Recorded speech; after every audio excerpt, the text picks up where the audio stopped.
की भाजप ही काँग्रेसची नेते खाणारी चटकीन आहे आणि विरोधकांना फोडण्याचा जो एक प्रयत्न भाजप करते त्याचा आम्ही निषेध करतो।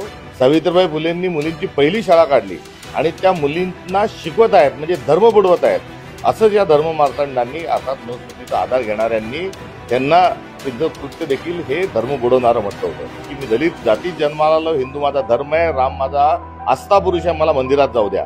मात्र त्यावेळेसही मनुस्मृतीचा हवाला देऊन मंदिराची कावड ही बंद झालेली होती। जो बहुजन समाज आहे हा देवाच्या पायातून निर्माण झालेला आहे। यापूर्वी भाजपच्या संदर्भात मी टिप्पणी केली होती की भाजप ही काँग्रेसची नेते खाणारी चटकीन आहे। आता या चटकीनीचं पोट नेते खाऊन भरलं नाही, म्हणून आता हे कार्यकर्त्यांना खायच्या मागे आता भाजप लागलेली आहे। या वक्तव्यातून सिद्ध होतं। पंडित जवाहरलाल नेहरू हे पहिले पंतप्रधान आणि 52 साली झालेल्या निवडणुकीच्या नंतर 6 हे गैर काँग्रेसी लोकांना मंत्री नेहरूजींनी केलं होतं आणि सांगितलं होतं सगळ्या विचारांचे लोक हे भारतात राहिले पाहिजे तर आपली लोकशाही ही मजबूत होईल। हा नेहरूंचा विचार एकीकडे आणि दुसरीकडे ईडीची भीती दाखव, पोलीसची भीती दाखव, केसची भीती दाखव, सत्ता कर आणि विरोधकांना फोडण्याचा जो एक प्रयत्न भाजप करते त्याचा आम्ही निषेध करतो। तर दुसऱ्या बाजूला नरेंद्र मोदी नावाचं खूप मोठं एक नेतृत्व केंद्रस्तरीय आमच्याजवळ आहे असं सांगणारं भाजप आणि देवेंद्र फडणवीसांचं गुणगान गाणाऱ्या भाजपनी आता त्यांची पोलखोली या वाक्यातून झालेली। याचा अर्थ ना त्यांच्याजवळ कार्यकर्ते आहेत ना त्यांच्याजवळ नेते आहेत। काँग्रेसच्या नेते आणि कार्यकर्त्यांच्याच भरोशावर आपण पुढच्या निवडणुका जिंकू शकतो हे त्यांच्या ध्यानात आलेलं आहे, म्हणून काँग्रेस फोडण्याचा खटाटोप ते दर दिवशी करत आहेत। त्यांनी दिलेल्या निमंत्रणावर अजितदादांचं काय उत्तर आहे हे बघणं आता गमतीशीर आणि मजेशीर राहील। त्यांनी निमंत्रण दिलं, आता ते निमंत्रण स्वीकारायचं का नाही स्वीकारायचं अजितदादा ठरवतील। त्यांच्या उत्तरानंतर काय भूमिका आहे ते घेऊ। याचं कारण की मनुस्मृतीच्या संदर्भात राहुल गांधींनी एक टिप्पणी केली होती, हा त्याचा आशय आहे आणि बहुजन समाजाला याच मनुस्मृतीने अनेक वर्षांपासून बहिष्कृत केलेलंच होतं। मंदिरात जाऊ दिल्या जात नव्हतं। एवढंच काय तर छत्रपती शिवाजी महाराज हे शूद्र आहे म्हणून राज्याभिषेक देखील तत्कालीन मनुस्मृतीच्याच आधारे हा नाकारला गेला होता। सावित्रीबाई फुलेंनी मुलींची पहिली शाळा काढली आणि त्या मुलींना शिकवत आहेत, म्हणजे धर्म बुडवत आहेत। असंच या धर्म मार्तंडांनी अर्थात मनुस्मृतीचा आधार घेणाऱ्यांनी त्यांना त्यांचं कृत्य देखील हे धर्म बुडवणारं म्हटलं होतं।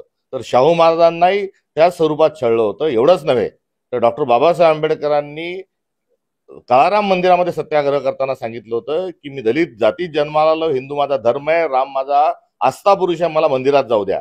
मात्र त्यावेळेसही मनुस्मृतीचा हवाला देऊन मंदिराची कावड ही बंद झालेली होती। एवढंच नाही तर वारकरी संप्रदायाने जे तत्वज्ञान काढलंय हे देखील मनुस्मृतीच्या विरोधातीलच आहे। मनुस्मृतीला आतापर्यंत मनुस्मृतीवर टीका करून समाज सुधारण्याचा प्रयत्न करणारा हा फार मोठा इतिहास आपल्याजवळ आहे, ज्यामध्ये तथागत गौतम बुद्ध यांनी जो बुद्ध धर्म काढला, महावीरांनी महावीर धर्म जो काढला, बसवेश्वरांनी लिंगायत नावाचा जो पंथ काढला, त्यानंतर चक्रधर स्वामींनी महानुभाव नावाचा जो पंथ काढला आणि अर्थात नंतर वारकरी संप्रदायाने हा सर्व मनुस्मृतीच्या विरोधात थोपटलेले दंड होते। पुढे चालून गाडगे महाराज, तुकडोजी महाराज, महात्मा गांधींनी तर माणसानी माणसाशी माणसासारखं वागावं हे सांगितलं। आणि याचा अर्थ काय तर शंकराचार्यांना हे म्हणायचं आहे का की चतुर्वर्ण आहे, स्पृश्य अस्पृश्य त्यांना मान्य आहे, त्यांना महिलांना अतिशूद्र म्हणायचं आहे, महिलांना कोणताही अधिकार त्यांना द्यायचा नाही। आणि जो बहुजन समाज आहे हा देवाच्या पायातून निर्माण झालेला आहे असं सांगणारी, धर्माची मक्तेदारी मिळवणारी जी मंडळी आहे यांनी या निमित्तामध्ये मनुस्मृतीत बहुजनांसाठी काय काय याचा पहिले खुलासा करावा। आणि हा राहुल गांधींचा हा पहिले हे व्यक्ती नाही अशा प्रकारची धमकी येणार आहे। तर थेट याला एक मोठी परंपरा आहे। शिवाजी महाराजांना या लोकांनी सोडलं नाही, शिवशाहू फुले आंबेडकरांना सोडलं नाही, महात्मा गांधींनाही या लोकांनी गोळ्या घातल्या। आता या राहुल गांधींना देखील अशा ज्या धमक्या देत आहेत या एकीकडे हास्यास्पद तर दुसरीकडे दुर्दैवी आहे। काँग्रेस यावर काय पुढे एकीकडे हास्यास्पद आणि दुसरीकडे दुर्दैवी आहे।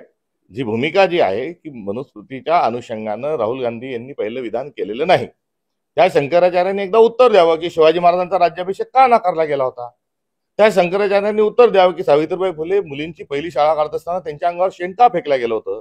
शंकराचार्यांनी पुढे याचंही उत्तर द्यावं की शाहू महाराज पंचगंगेत आंघोळ करत असताना वेदोक्त आणि पुराणोक्त मध्ये शाहू महाराज शूद्र असल्यामुळे त्यांना वेदोक्त मंत्र म्हटल्या जाऊ शकत नाही हे मनुस्मृतीचा हवाला देऊन केलं होतं, ते कितपत योग्य आहे। अशा एक मोठ्या प्रश्नांची जी उत्तर आहे ही शंकर